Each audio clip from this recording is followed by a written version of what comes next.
Mesdames, Messieurs, bonsoir. Merci de préférer la télévision nationale. Au sommaire de cette édition, développement des infrastructures routières dans la préfecture de l'Abbé. Sur le terrain, la pose des couches de bitume a commencé. L'entreprise s'active pour le respect du délai contractuel. Religion, la nuit du destin où Laylatul Qadr a été célébrée hier à travers le pays. Partout, les fidèles musulmans ont formulé des prières et bénédictions pour la paix et l'unité nationale. Sur le plan humanitaire, le Lions Club appuie les orphelinats et certains ménages dans la capitale. L'aide vise à soutenir ces personnes pendant cette période de Ramadan. C'est fini les titres, dans quelques instants les détails. Une fois encore, bonsoir et merci de la fidélité à la télévision nationale. Démarrage effectif des travaux de construction de la raffinerie d'alumine de la société minière SPIC hier mercredi dans la préfecture de Bofa. C'est le ministre directeur de cabinet de la présidence de la République, Djiba Diakité, qui a procédé à la pose de la première pierre. Cette raffinerie est d'une capacité annuelle de 1,2 millions de tonnes, conformément à la vision du chef de l'État général Mamadi Doumbouya. Ce projet vise à diversifier l'économie et à accroître les chaînes de valeur. Oumar Bari. Ça y est, un tournant historique dans l'industrialisation de la Guinée a été marqué ce mercredi 26 mars 2025 avec le démarrage effectif des travaux de construction de la raffinerie d'alumine de la société chinoise State Power Investment Corporation, SPIC. La cérémonie présidée par Djiba Diakité, président du comité stratégique de l'accord cadre sino-guinéen, en compagnie du Premier ministre chef du gouvernement Amadou Ouriba et du ministre secrétaire général de la présidence, le général Amara Kamara, s'inscrit dans la dynamique de transformation locale des ressources minières, une priorité pour le gouvernement sous la direction éclairée de son Excellence le général Mamadi Doumbouya, président de la République. Ce projet de raffinerie, le premier depuis l'indépendance du pays, concrétise la volonté du chef de l'État de ne plus se limiter à l'exportation de matières premières brutes, notamment la bauxite, mais de développer une véritable industrie de transformation. Pour rappel, la première raffinerie d'alumine, celle de Fria, a été construite pendant la période coloniale et est entrée en production en 1960, soit 65 ans. Depuis la prise de responsabilité des forces de défense et de sécurité le 5 septembre 2021, le général Mamadi Doumbouya a insisté sur l'impératif de l'industrialisation afin d'accélérer le développement socio-économique durable et responsable du pays. Dans cette optique, le chef de l'État avait convoqué dès le 8 avril 2022 toutes les compagnies minières détenant des conventions de construction de raffineries afin de leur exiger un calendrier précis pour honorer leurs engagements. L'objectif est clair. Faire de la Guinée un pôle industriel capable de transformer ses ressources sur place et de maximiser les bénéfices pour l'économie nationale. Le projet de raffinerie de SPIC à Bofa s'intègre dans le cadre de la vision Simandou 2040, un programme hautement stratégique pour le développement socio-économique de la Guinée pour les 15 prochaines années. Ce programme ambitionne de faire de la Guinée un acteur incontournable du marché des minerais transformés en Afrique et à l'international. Outre le PDG de SPIC et l'ambassadeur de la République populaire de Chine, cette cérémonie historique de lancement des travaux a rassemblé plusieurs hautes personnalités et membres du gouvernement, ainsi que de plusieurs conseillers à la présidence et au cadre de l'administration publique. Leur présence témoigne de l'importance stratégique du projet pour l'économie guinéenne. Après avoir exprimé sa gratitude au chef de l'État, son Excellence le général Mamadi Doumbouya, pour la construction de cette raffinerie dans la préfecture de Bofa, le gouverneur de la région de Boké a réaffirmé l'engagement et le soutien indéfectible des populations locales envers les idéaux du chef de l'État. Au terme du diagnostic sur l'ampleur des exportations de la bauxite brute, Son Excellence, Monsieur le Président de la République, chef de l'État, chef suprême des armées, dans un langage clair, a décliné sa vision. Dans le domaine de minier, notamment celle de promouvoir la transformation sur place des minéraux pour offrir aux Guinéens d'immenses opportunités d'emploi par la construction des raffineries. C'est pourquoi le démarrage des travaux de construction de la raffinerie d'Al-Mine marque désormais une étape importante dans l'histoire de notre nation. La mise en œuvre de ce projet est le fruit de la coopération de longue date entre la Guinée et la Chine.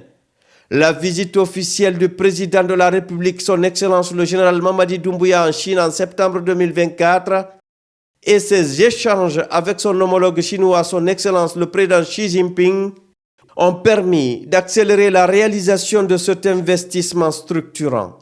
Le président directeur général de SPIC et l'ambassadeur de la République populaire de Chine en Guinée ont quant à eux réaffirmé leur engagement à respecter l'accord cadre stratégique et la convention de base pour la réalisation de la raffinerie, tout en œuvrant pour le renforcement des relations bilatérales.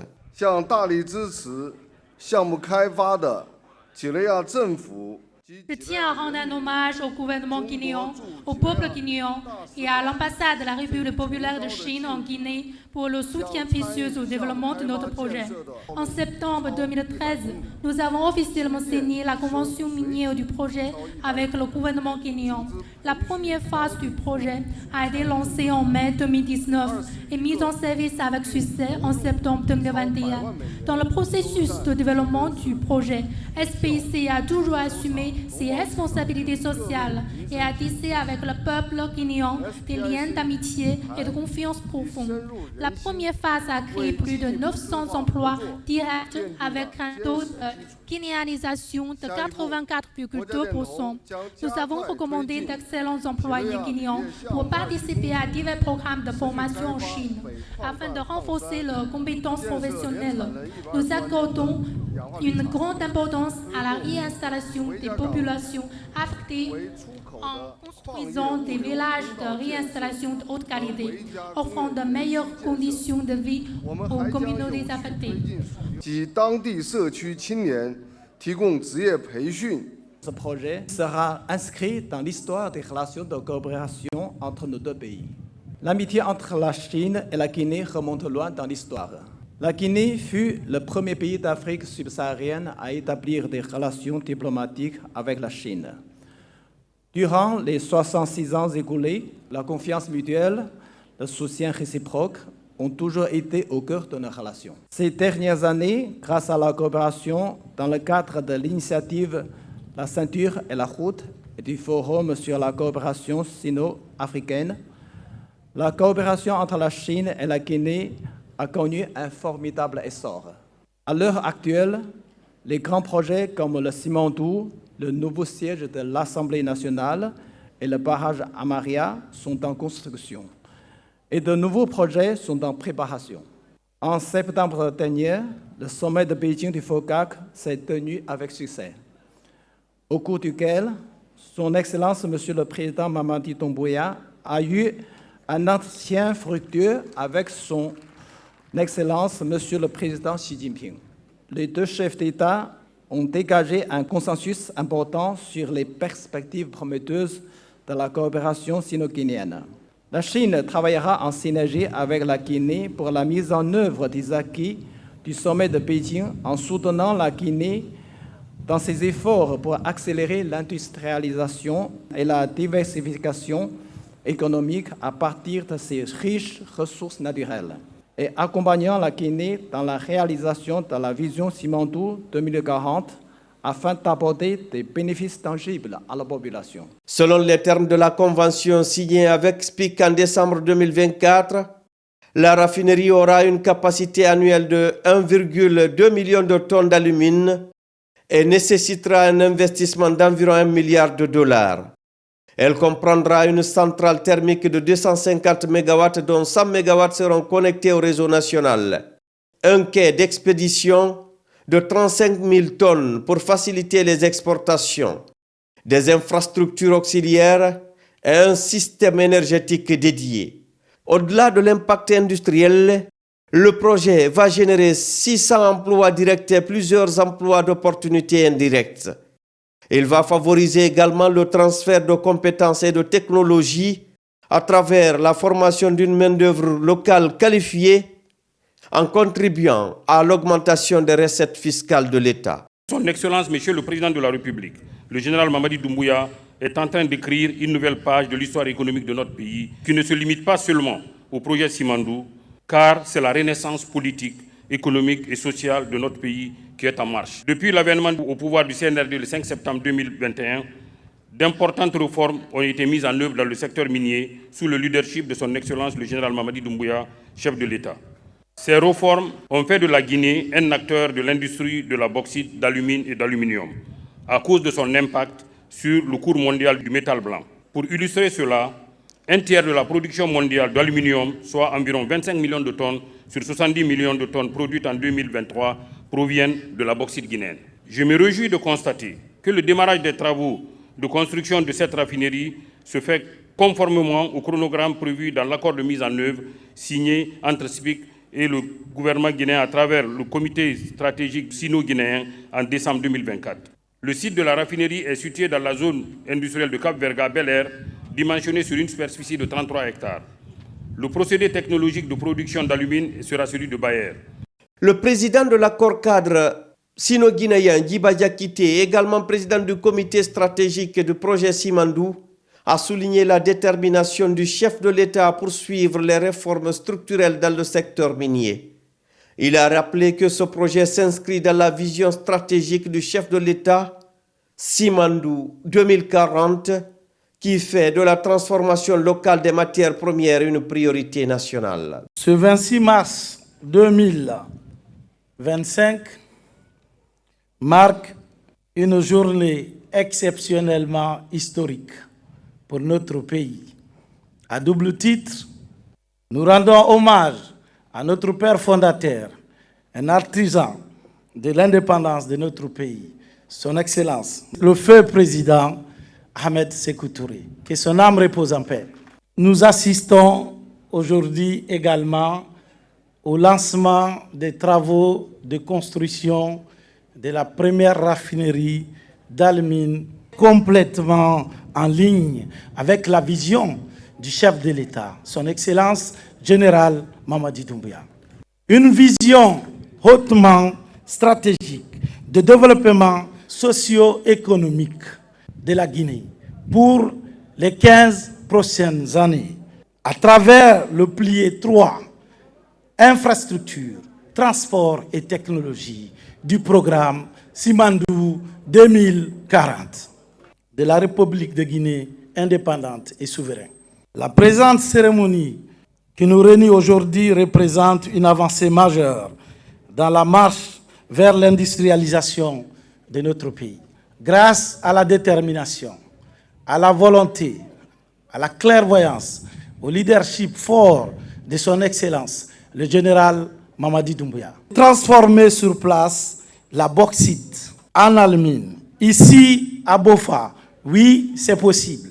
Dès le 8 avril 2022, le chef de l'État avait invité et rappelé toutes les entreprises minières opérant en Guinée leurs obligations de construction de raffineries, conformément à leur convention de base. Les entreprises qui ont tous l'obligation de construire leurs raffineries en Guinée n'ont plus d'excuses, doivent se conformer au code minier de la République de Guinée et se conformer à leurs conventions signées. L'exécution de l'obligation reste un impératif pour la transformation sur place de notre matière première afin de créer les conditions de développement d'un corridor de prospérité. C'est dans ce cadre que, le 14 décembre 2024, la République de Guinée, avec le comité stratégique de Simandou, accompagné également des membres de l'accord cadre stratégique sino-guinéen, nous avons signé avec la société State Power Investment Corporation, SPIC, un accord de mise en œuvre portant sur la réalisation d'une usine d'alumine pour matérialiser la vision du chef de l'État, son Excellence, le général Mamadi Doumbouya. Une vision très claire de diversifier l'économie et accroître la chaîne de valeur ajoutée à partir des ressources naturelles du pays. C'est l'occasion pour nous de rappeler à toutes les entreprises minières que le processus de transformation des matières premières sur place devient incontournable en République de Guinée. Il leur appartient de tout mettre en œuvre pour exécuter leurs obligations, je dis bien leurs obligations de construction de raffineries conformément à leur convention de base en respectant strictement le code minier de la République de Guinée. Sous la clairvoyance du président de la République, le général Mamadi Doumbouya, l'État prendra toutes ses responsabilités pour faciliter la mise en œuvre des raffineries en République de Guinée. Construire la raffinerie en République de Guinée n'est pas une fatalité. Je pense qu'aujourd'hui en est une illustration éloquente prouvée par l'entreprise State Power Investment Corporation SPIC grâce à la coopération entre la République populaire de Chine et la République de Guinée. Le président du comité stratégique de l'accord cadre sino-guinéen Djiba Diakité a par ailleurs mis en avant le contenu local qui tient à cœur le chef de l'État. Le respect du contenu local, cher au chef de l'État, est également un impératif clé dans les documents contractuels signés par l'entreprise SPIC. Non seulement dans la phase de construction, mais dans la phase d'exploitation. Et pour l'État guinéen, c'est très clair. Le contenu local, c'est 3 objectifs clés, simples. C'est donner du travail aux Guinéens, c'est-à-dire du travail de top management, c'est-à-dire de l'équipe dirigeante, jusqu'aux ouvriers. Priorité donnée aux Guinéens. C'est ça le contenu local. C'est de donner des opportunités de business, des opportunités des affaires aux entreprises à capitaux guinéens. C'est-à-dire que les dividendes tombent dans la poche des Guinéens. La formation des Guinéens pour anticiper le transfert des compétences et des technologies sont essentiellement les 3 objectifs clés du contenu local, conformément à la vision du chef de l'État. Le lancement de la construction de cette raffinerie représente une étape majeure vers l'industrialisation de la Guinée. Il marque le début d'une nouvelle ère où la transformation locale des ressources naturelles devient une réalité avec des retombées positives pour l'économie et les populations. Avec ce projet phare, la Guinée pose un jalon décisif vers son émergence industrielle tout en consolidant son partenariat stratégique avec la Chine. La mise en service de cette raffinerie d'alumine dès juin 2028 contribuera sans aucun doute à renforcer l'indépendance économique du pays et à asseoir sa position sur le marché international des minerais transformés grâce à la ferme volonté du président de la République, son Excellence, le général Mamadi Doumbouya. Et puis la construction des travaux routiers, une des priorités du gouvernement et du CNRD. Les voiries des villes à l'intérieur du pays sont en train d'être bitumées. À l'Abbé, les travaux de construction et de bitumage de la voirie urbaine sont relancés. Ces travaux donnent beaucoup d'espoir à la municipalité. Reportage Abdoulaye Yakassila, Aboubakar Junior Kamara. Les travaux de construction et de bitumage de la voirie urbaine de l'Abbé sont relancés sous les impulsions du ministère des Infrastructures et Travaux Publics à travers la Direction nationale des voiries urbaines. Ici, plusieurs axes de la ville sainte seront bitumés avec les caniveaux et autres ouvrages hydrauliques. C'est quelque chose qu'on attendait longtemps et aujourd'hui on est très content, très satisfait de voir que c'est devenu une réalité.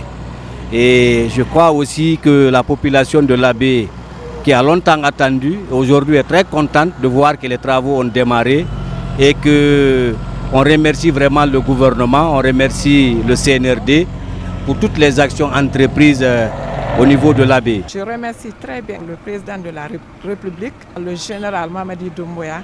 Vraiment, je suis fière aujourd'hui, je suis très contente de lui. Un message à l'endroit de mes citoyens de prendre soin de ce bitumage-là et surtout de ne pas brûler les pinot sur ce bitumage. Pour accélérer ces travaux initialement confiés au groupe Gecopress, une centrale à béton bituminé est déjà opérationnelle à Pita, afin de booster les travaux de bitumage des autres préfectures comme Pita, Tougué, Mali, Lelouma et Labé.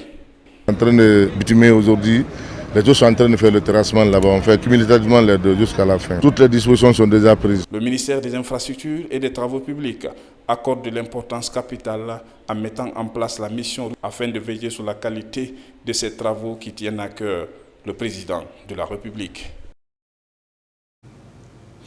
Les relations deviennent de plus en plus fortes entre la République de Guinée et les États-Unis d'Amérique. Depuis septembre 2021, Washington a intensifié ses investissements à Conakry. Cette année 2025, l'ambassade américaine annonce $1 milliard pour soutenir certains secteurs d'activité dans le pays. Le compte-rendu avec Makemekeleti Donzo. Cette année encore, les États-Unis renouvellent leur amitié à la Guinée. Une amitié forgée sur le respect et la confiance mutuelle. Pour la diplomate américaine, la coopération bilatérale entre les deux pays se porte bien et va s'accroître cette année.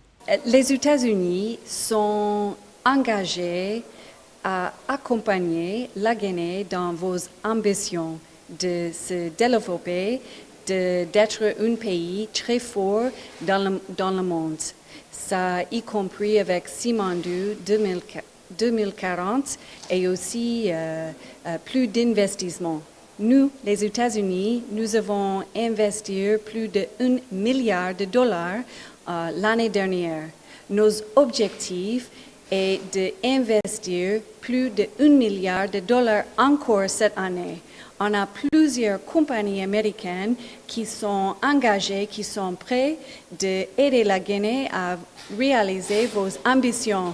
Il y a une liste qui sort maintenant où il y a beaucoup de pays qui vont subir la restriction de visa, beaucoup de choses diplomatiques, mais notre pays ne fait pas partie de cela.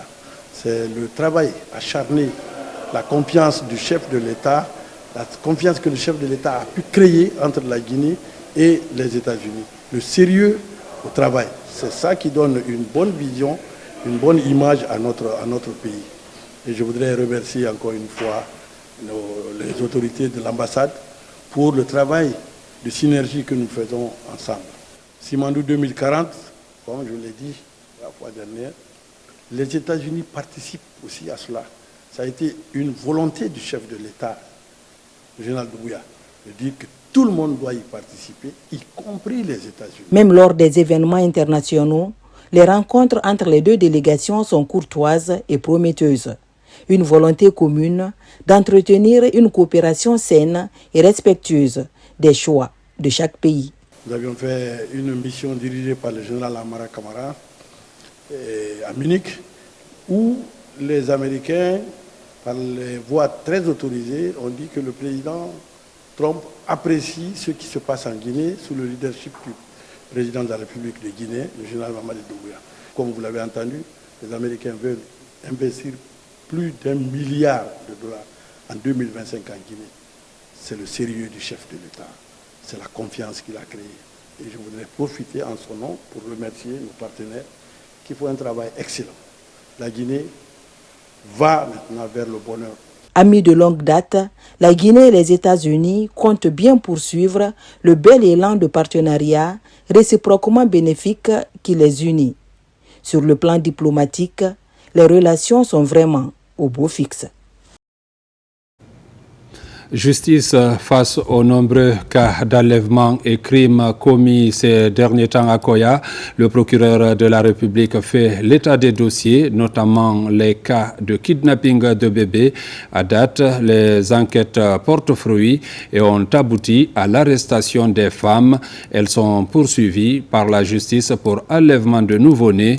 Le procureur de Koya a aussi évoqué le cas du médecin Aboubakar Momo Touré, récemment enfants tués dans la localité. Le compte-rendu avec Tierno Younoussaba. Les faits d'enlèvement de bébés font la une des réseaux sociaux. Ces derniers jours, 2 nouveau-nés ont simultanément fait l'objet de kidnapping dans la préfecture de Koya. Le premier cas a abouti à l'interpellation d'une mise en cause de 17 ans. Et le second concerne Dame Salimatou Bangoura, poursuivie pour enlèvement d'un bébé dans l'enceinte de l'hôpital préfectoral.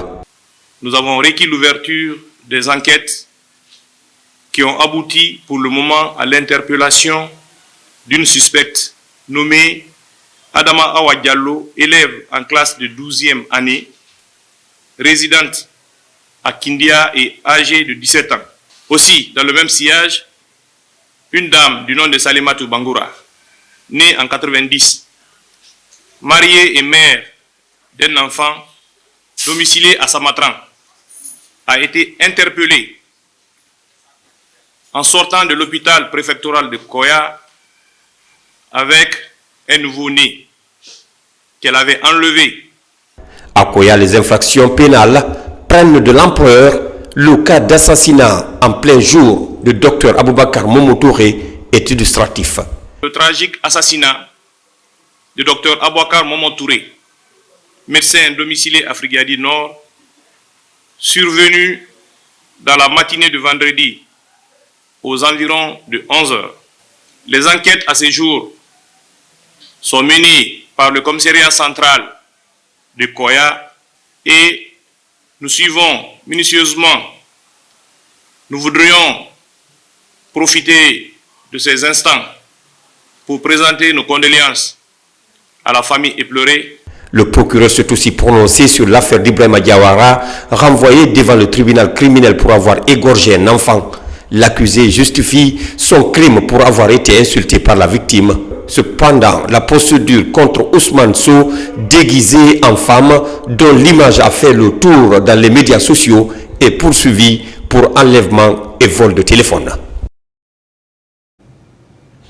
Du 10 au 21 mars de ce mois, la Guinée a participé aux travaux de la 69e session des Nations Unies sur les conditions de la femme.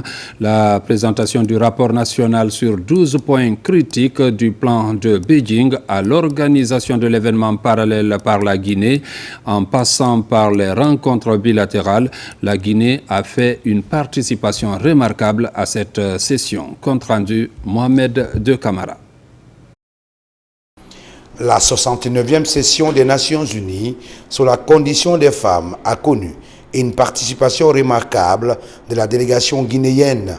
Au retour du pays, la ministre de la Promotion féminine de l'enfance et des personnes vulnérables qui a dirigé la délégation est en face des médias publics et privés du pays.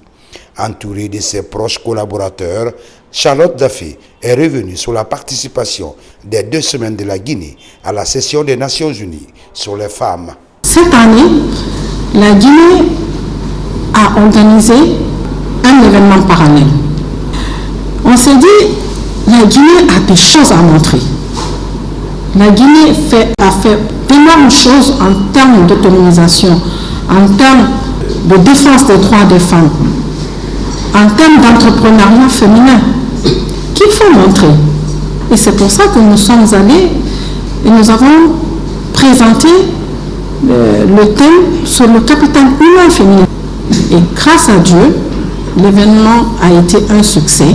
Au cours de ce point de presse, d'autres questions relatives à l'actualité, notamment l'assassinat crapulé de Adama Konaté, a été évoqué. Sur la question, la ministre est montée au créneau en demandant la justice dans cette affaire. En tant que ministre en charge des questions de femmes, je condamne avec la dernière énergie toute violence sur une femme, à plus forte raison, un cas de meurtre aussi ignoble. C'est vraiment triste, c'est déplorable.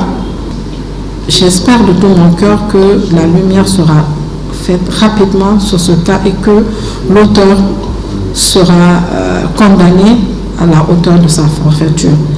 Avant de boucler cette rencontre avec les journalistes, la ministre Charlotte Daffé projette l'organisation d'une rencontre au cours de laquelle la rencontre de New York sera débattue en profondeur. Et puis, fini la 5e édition du sommet de la Coalition mondiale pour l'éducation à Paris. La Guinée était représentée par le ministre de l'enseignement préuniversitaire et de l'alphabétisation qui a brillé par la présentation du méga-projet Simandou 2040 et ses enjeux, la maîtrise de la digitalisation et l'usage de l'intelligence artificielle dans l'enseignement au préuniversitaire. Compte rendu, Mohamed Souma, Amadou Touré. Le ministre de l'enseignement préuniversitaire et de l'alphabétisation a mis à profit cette 5e réunion annuelle de la Coalition mondiale pour l'éducation pour présenter les enjeux du méga-projet Simandou 2040. À ce sommet international sur l'avenir de l'éducation, Jean-Paul Sédi a dit tout l'intérêt de ce méga-projet minier pour l'avenir du monde et pour la Guinée à travers un bon usage de l'intelligence artificielle. Mon pays, la Guinée, particulièrement, a commencé un gigantesque projet minier, le projet Simandou, qui servira de base à un programme gouvernemental de développement, le programme Simandou 2020-2040. Ce programme dessine la Guinée de demain. C'est vous dire tout l'intérêt que notre gouvernement porte à ce projet. Ce projet, comme plusieurs autres en Guinée, implique directement plusieurs pays africains et par effet papillon, le monde entier.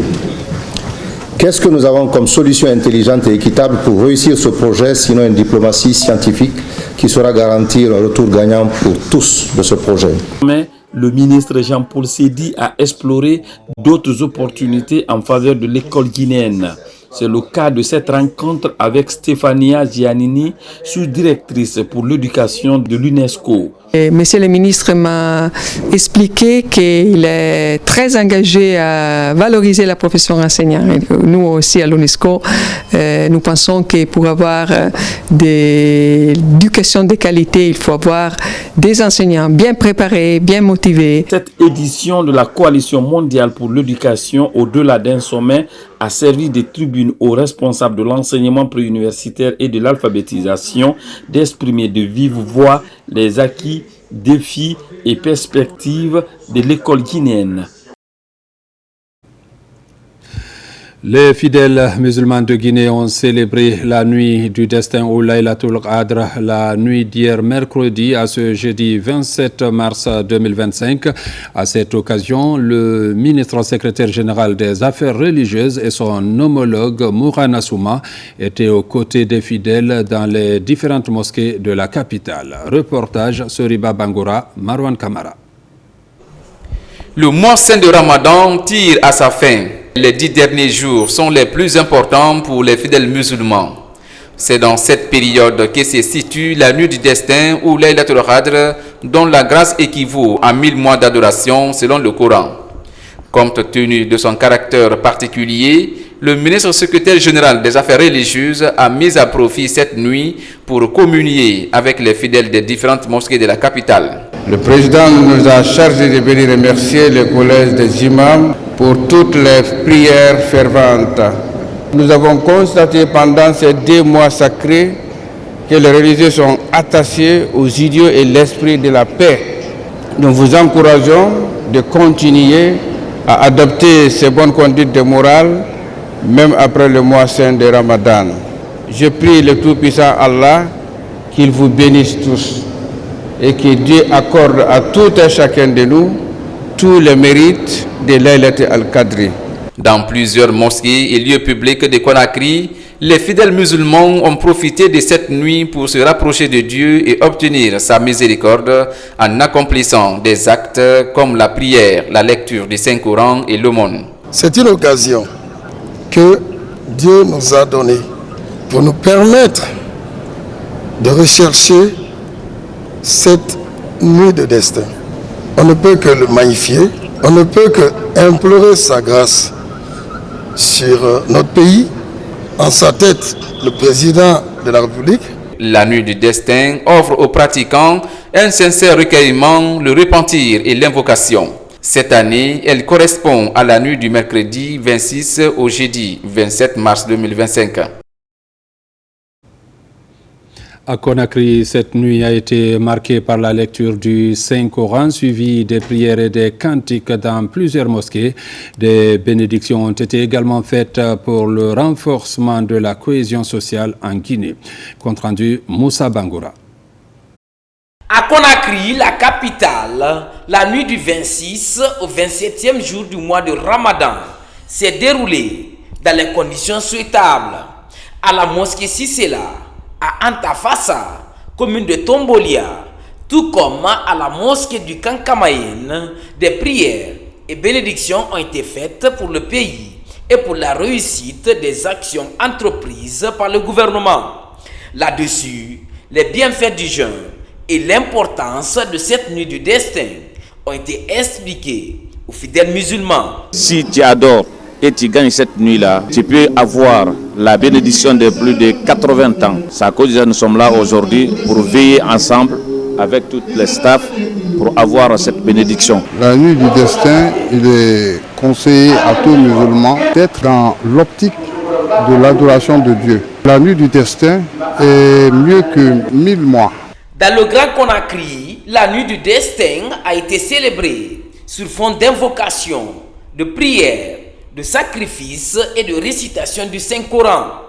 Au niveau des différentes mosquées de la zone, à savoir Sanoya, Mania et Kagbele, 12 mosquées ont été ciblées par l'Union des femmes leaders de Sanoya pour le développement de la Guinée. Ces femmes apportent des repas pour encourager la foi islamique en faveur du développement socio-économique de la Guinée. Tout le monde est là pour prier pour le président de la République, pour la nation guinéenne et pour notre commune. Aujourd'hui, nous sommes fiers que Dieu nous donne longue vie jusqu'au jour d'aujourd'hui pour assister à cette nuit. Cette nuit qui donne vraiment de l'amour, qui donne l'amour de l'islam à toutes les femmes. Et au cours de cette nuit, nous recevons des conseils. À la Sigmadina, Laylatul Qadr a été marquée par une conférence débat et de lecture du Saint-Coran. Jeunes, femmes, religieux et chefs de famille étaient tous mobilisés. La nuit du destin a été aussi célébrée à l'intérieur du pays, de Boké, Sigiri, en passant par Mamon Farana ou encore l'Abbé. Les fidèles musulmans ont pris d'assaut les mosquées et autres espaces de prière pour implorer la grâce divine. Le tour d'horizon est signé de notre équipe basée en Zérékoré, Lancé Kamisoko.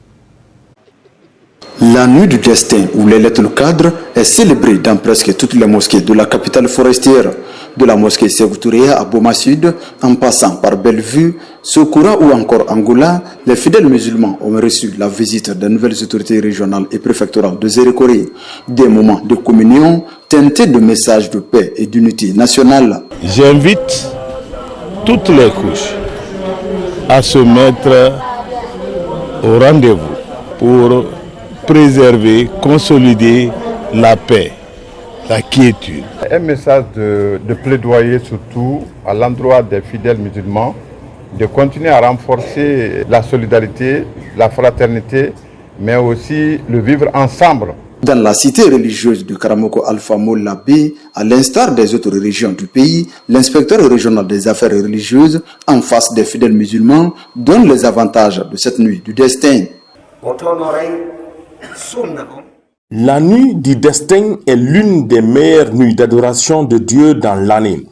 Dieu récompense la personne qui l'adore durant cette nuit et c'est seulement au mois de Ramadan que cette récompense d'Allah s'obtienne, surtout les 10 derniers jours du mois. Dans la cité d'Alumine de Fria, tout comme à Boké, la célébration regroupe autorités administratives, religieuses et fidèles musulmans autour du livre saint. Une nuit bénéfique pour les musulmans de la Guinée, de l'Afrique et particulièrement de Fria. Je voudrais remercier tous les fidèles musulmans en ce jour saint pour la paix, pour la prospérité et le vivre ensemble en Guinée. À Mamonville, Carrefour et à Kindia, la nuit du destin a été célébrée dans l'union et la cohésion entre les fidèles. Des moments solennels pleins de signification dans la foi musulmane. L'adoration pendant cette nuit du destin vaut mieux que l'adoration pendant 1000 mois sans cette nuit du destin. Ça, c'est dans le Coran.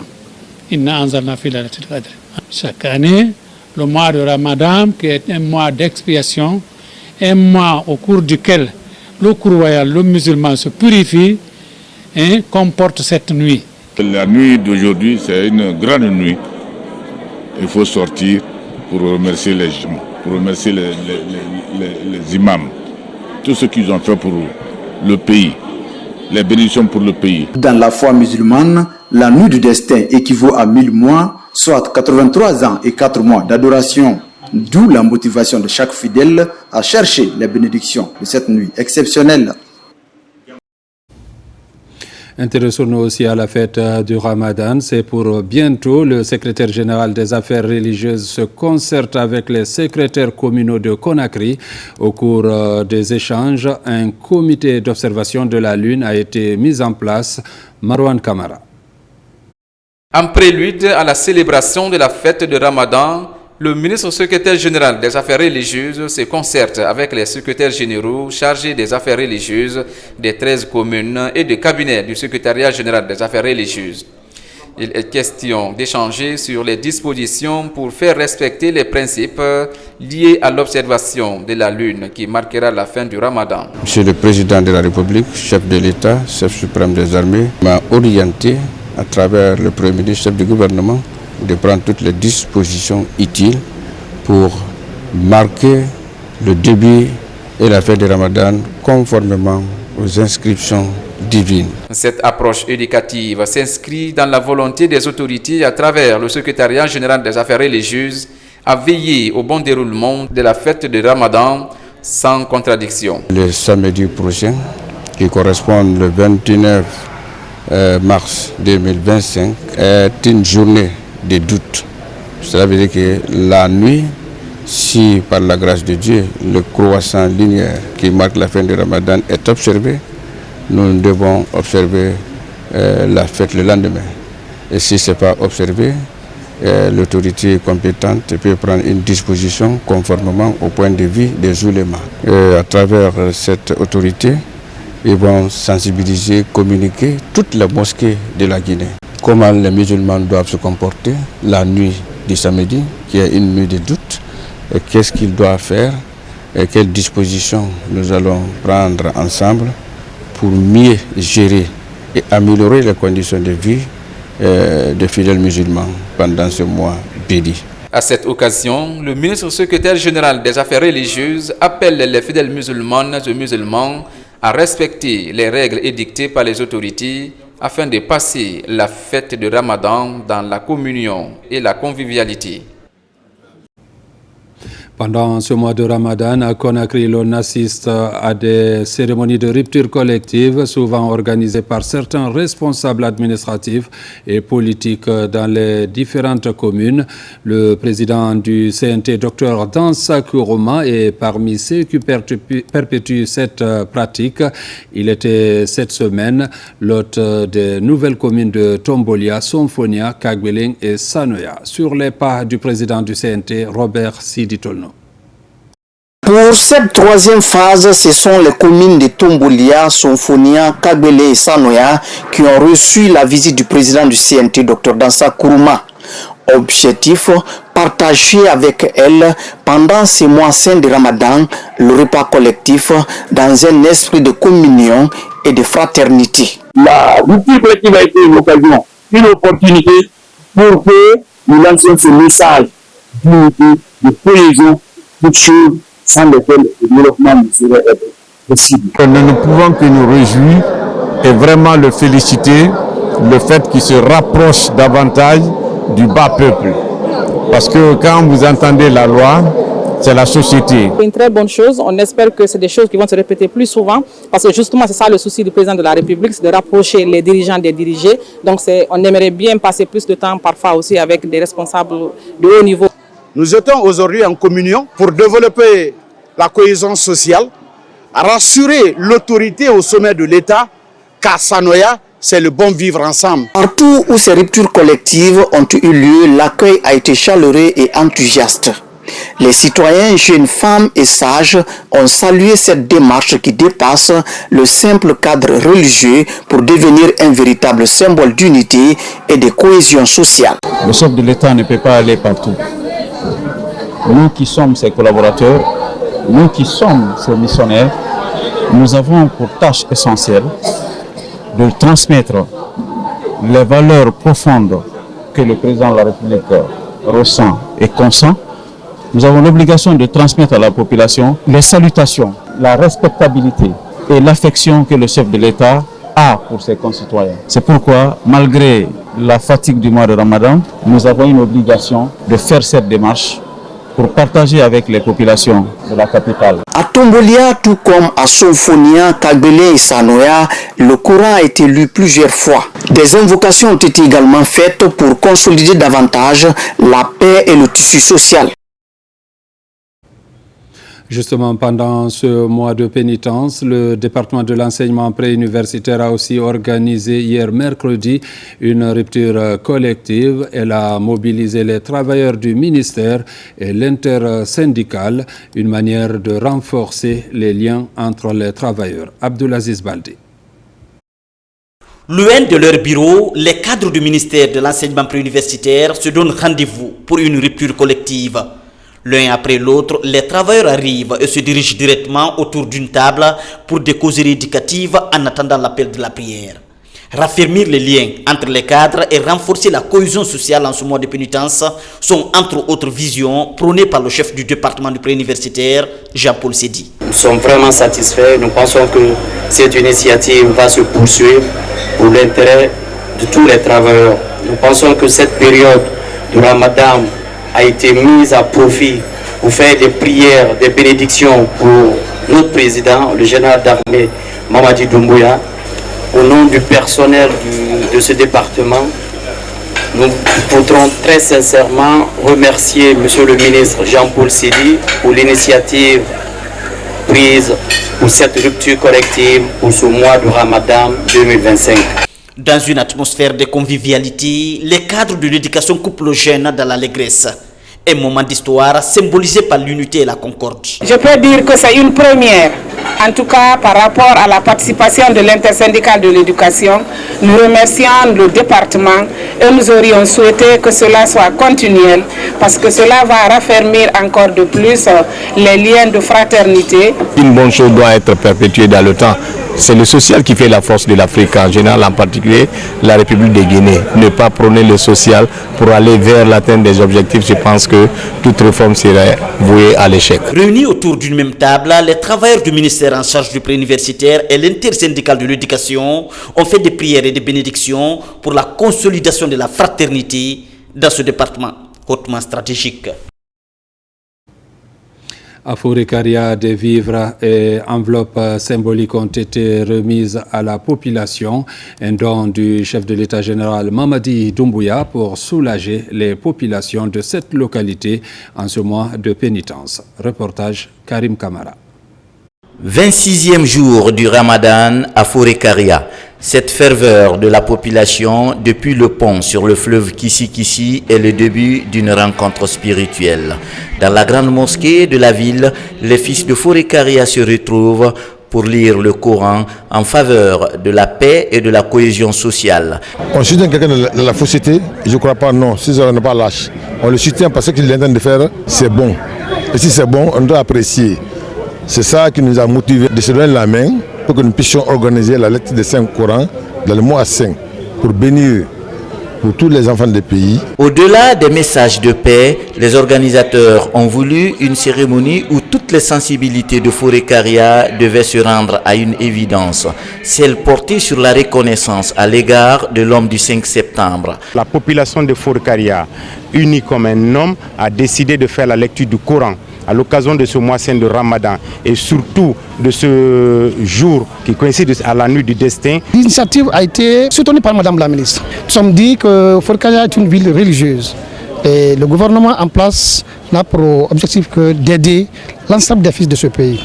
Alors, cela ne peut être possible que dans la paix, la cohésion. Et comme une bonne nouvelle n'arrive jamais seule, les deux ministres ont mis l'occasion à profit pour présenter le don de vivres fait par le président de la République en faveur des 10 communes rurales de Moria et de la ville de Forêt-Caria. Le président de la République porte Forêt-Caria en lui, partout où il se trouve.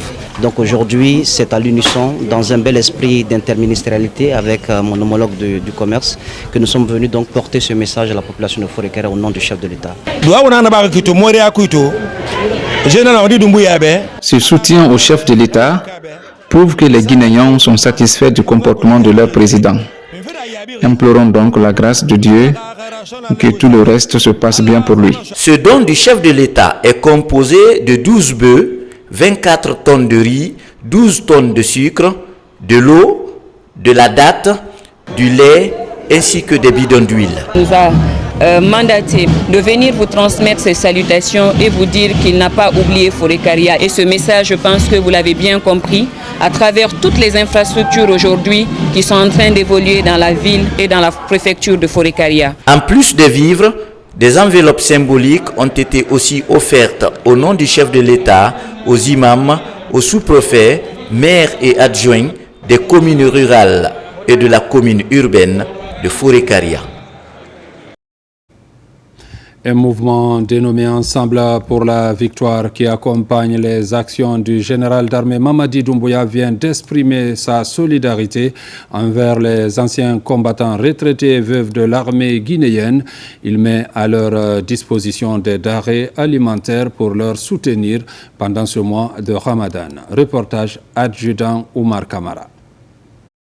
C'est une importante quantité de denrées alimentaires composées de sacs de riz, d'oignons et d'huile. Elle est destinée aux anciens combattants et retraités de l'armée guinéenne. Le geste est du mouvement Ensemble pour la victoire. L'initiative vise à accompagner ces personnes âgées en cette période de pénitence. On a dit de regarder dans le rétroviseur, de penser à eux, de les récompenser, de leur dire que nous sommes ensemble. Donc ils ne sont jamais oubliés. En recevant ces dons, la direction des pensions militaires anciens combattants ainsi que les bénéficiaires expriment leur profonde gratitude à l'endroit des donateurs. Cet acte de solidarité témoigne de l'engagement de ce mouvement en faveur du bien-être de ceux qui ont contribué à la défense de la patrie. C'est un sentiment de satisfaction. Les mots même me manquent, si ce n'est que dire grand merci au mouvement Ensemble pour la victoire. C'est une première fois qu'un mouvement vient vers nous pour faire un don aux anciens combattants et victimes de guerre. Que le bon Dieu les assiste et qu'il les protège et que se fasse triompher. Nous remercions l'ensemble de soutien, de près ou de loin, pour la victoire de son Excellence, Monsieur le Président de la République, chef de l'État, le général Mamadi Doumbouya. Ce don de vivre renforce davantage les liens de fraternité et de solidarité entre les Guinéens, toutes entités confondues. Fidèle à sa vocation qui constitue l'humanitaire, le Lions Club en ce mois de Ramadan vient d'assister un orphelinat à Nongo et 50 familles d'un quartier de la commune de Matam en denrées alimentaires, mais aussi offrir le petit déjeuner à certains malades hospitalisés. Noumoussou Diakité. Comme d'habitude, le Lions Club ouvre encore son parapluie de charité. En ce mois de Ramadan, le club dénommé Conakry Yara assiste 50 familles en denrées alimentaires au quartier Herwakono, commune de Matam. Un don composé de riz, d'huile et de sucre. Je suis contente pour ce mois de carême là. Que Dieu les bénisse, que Dieu bénisse la Guinée et le président de la République et le président de ce club. Que Dieu leur donne beaucoup de chance, la paix du cœur et la paix dans le pays. Le même élan de solidarité s'ébranle vers le centre médical communal de Matam. Ici, 20 malades hospitalisés reçoivent le petit déjeuner plus une enveloppe symbolique. Si Lions Club fait ses dons à nos malades, c'est une fierté. Et je dirais qu'ils ont emboîté les pas du CNRD.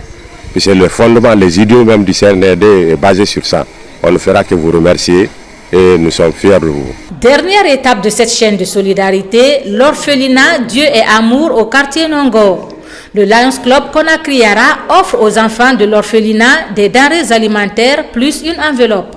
Je suis très content pour laisser voir toute la nourriture des Lions Club pour venir nous soutenir pour tout ce qu'on est en train de faire. Vraiment, ils ont fait un grand travail, c'est vraiment humanitaire. Je leur dis merci pour tout ce qu'ils ont fait pour nous. Nous avons été tous sensibles aux propos de la directrice ici présente à côté de moi. On est touché à plus d'un titre. Mon appel va à l'endroit des bonnes volontés, des gens de cœur, de venir vers les orphelins parce qu'ils en ont besoin de nous et ils ont besoin de soutien. Au-delà de cette assistance, le Lions Club Conakry Yara décide que désormais, l'essentiel de ses dons soit orienté dans cet établissement charitable où près de 50 orphelins sont élevés. À quelques jours de la fin du mois saint de Ramadan, les actes de charité se multiplient. En témoigne la remise de cet important lot de vivres aux citoyens de la commune urbaine de Bessia pour alléger leurs charges en cette période de pénitence. Reportage Mamadi Gassama. Mois saint de Ramadan, période de pénitence, mais également des générosités.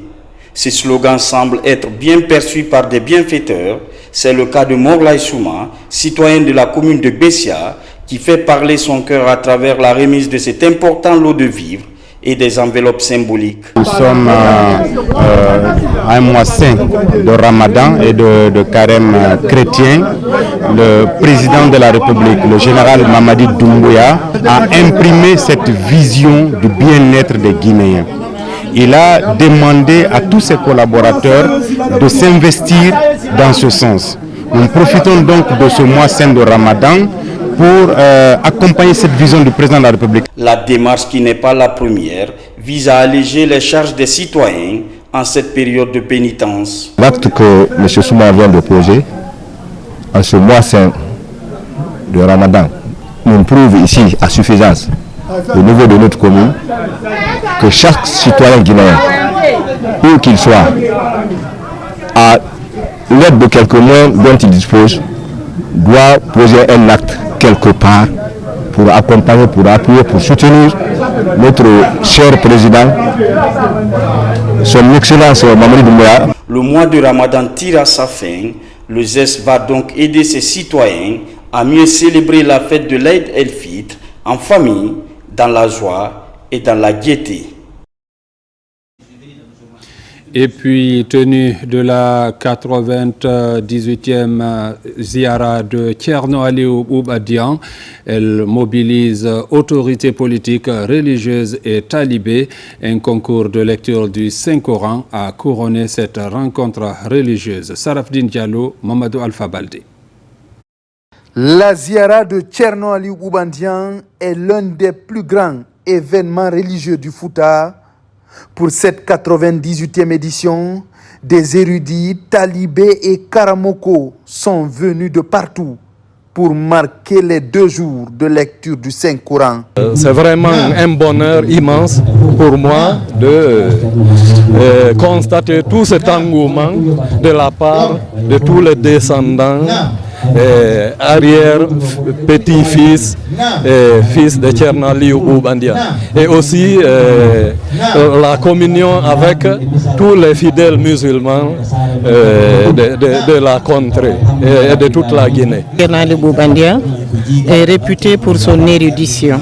Il a fait de sorte qu'il y ait une ouverture de l'islam vis-à-vis de tout le monde.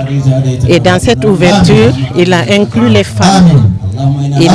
Il a toujours souhaité que les femmes soient instruites autant que les hommes. La Ziara de Thierno Aliou Oubadian est aussi un moment de rassemblement, d'adoration et de promotion d'un islam de paix. La Ziara de Thierno Aliou Oubadian a mobilisé des fidèles musulmans venant de partout. Nous avons lu le Coran plusieurs fois. Nous avons formulé aussi des bénédictions, des prières pour le repos de l'âme de Thierno Aliou Oubadian et tous nos devanciers.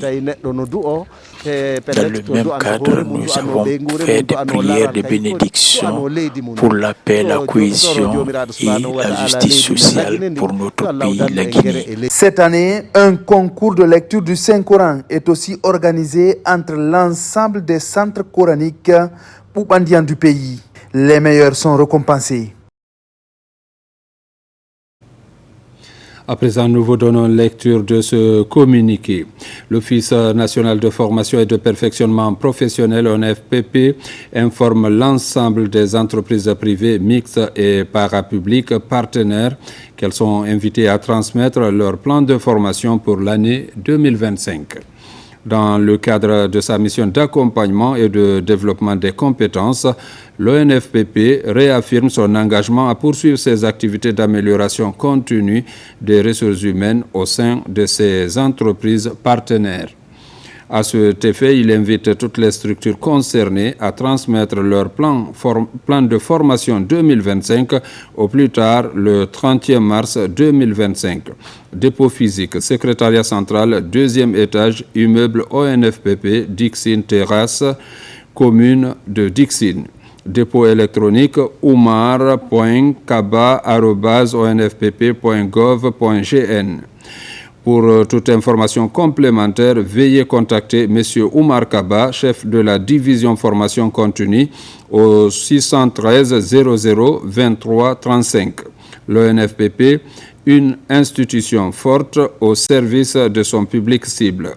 Signé la Direction générale. Dans l'accompagnement toujours des actions du chef de l'État général Mamadi Doumbouya, le mouvement Heri Kira a tenu une conférence de presse. Les membres s'engagent à soutenir le président Mamadi Doumbouya. Aboubakar Ami Kamara. Lors de cette conférence de presse, le mouvement Heri Kira, chemin du bonheur, a officiellement lancé ses activités. Ce mouvement s'est donné pour mission d'apporter un soutien inconditionnel au président de la République, le général Mamadi Doumbouya. Face à la presse, les membres du mouvement ont salué les efforts considérables déployés par le chef de l'État en faveur du développement de la Guinée. Les réalisations des infrastructures sanitaires routières, plus le phare projet Simandou 2040, je pense que tout est dit dedans. Aujourd'hui, le général Mamadi Doumbouya est une grande opportunité pour la nation guinéenne. Nous sommes obligés de venir soutenir cet homme de 5 septembre qui a compris très tôt qu'il faut venir sortir la Guinée de l'ornière. Et nous, en tant que jeunes, en tant que leaders responsables, dès les premiers pas, on a découvert en cet homme qu'il veut vraiment le développement de ce pays. Cette cérémonie de lancement a été marquée par l'engagement affiché des membres et des invités qui ont exprimé leur volonté de soutenir le président et lui témoigner leur reconnaissance. Soutenir le général Mamadi Doumbouya, c'est de soutenir le développement, c'est de soutenir la prospérité, c'est de soutenir le renforcement du tissu social entre tous les fils et filles de notre pays. Pour le moment, nous nous battons afin que le président Mamadi Doumbouya accepte d'être candidat. Et je pense que c'est grâce à nos efforts, grâce à notre union, que cela sera effectif et possible. Tous ceux qui se battent pour le général Mamadi Doumbouya sont obligés d'être ensemble. Depuis sa création en 2024, le mouvement Heri Kira a mené plusieurs actions humanitaires. Lors de cet événement, le coordinateur du mouvement a appelé les autres responsables régionaux à unir leurs efforts afin de renforcer les actions en cours. À Cancan, le projet Benso ou Terre d'Union vient d'être lancé dans la région. C'est un projet d'appui à la prévention des violences et au renforcement de la cohésion sociale dans le contexte de la transition dans notre pays, financé par l'Union européenne et mis en œuvre par l'ONG Tolkien Drum Studio Guinée. Ce projet est bâti sur des activités de renforcement de capacité des acteurs locaux. Reportage Elage Fodé Bangali Fofana. Ici, à Cancan, les autorités administratives procèdent au lancement officiel des activités du projet Benso, Terre d'Union.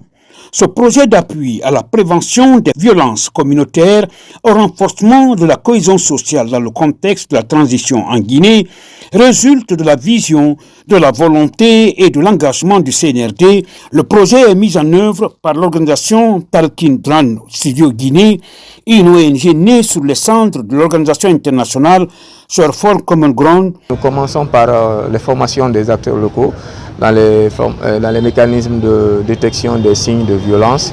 Ensuite, tout ce qui est aspect lié à la collaboration, c'est le Common Ground Approach. Et après, nous allons mettre un accent particulier sur les femmes, qui sont aussi des actrices de la promotion de la paix, en leur formant dans tout ce qui est aspect lié à la prévention de l'extrémisme violent. Il est important que ce projet intervienne, sensibilise davantage pour dire que ce n'est plus la force physique. Ce projet Benso incarne cette ambition et donne les outils nécessaires pour créer un environnement propice au dialogue et à la compréhension mutuelle. La violence communautaire, qu'elle soit ouverte ou latente, mine notre tissu social. Elle se nourrit souvent de la confiance et de l'ignorance et des préjugés.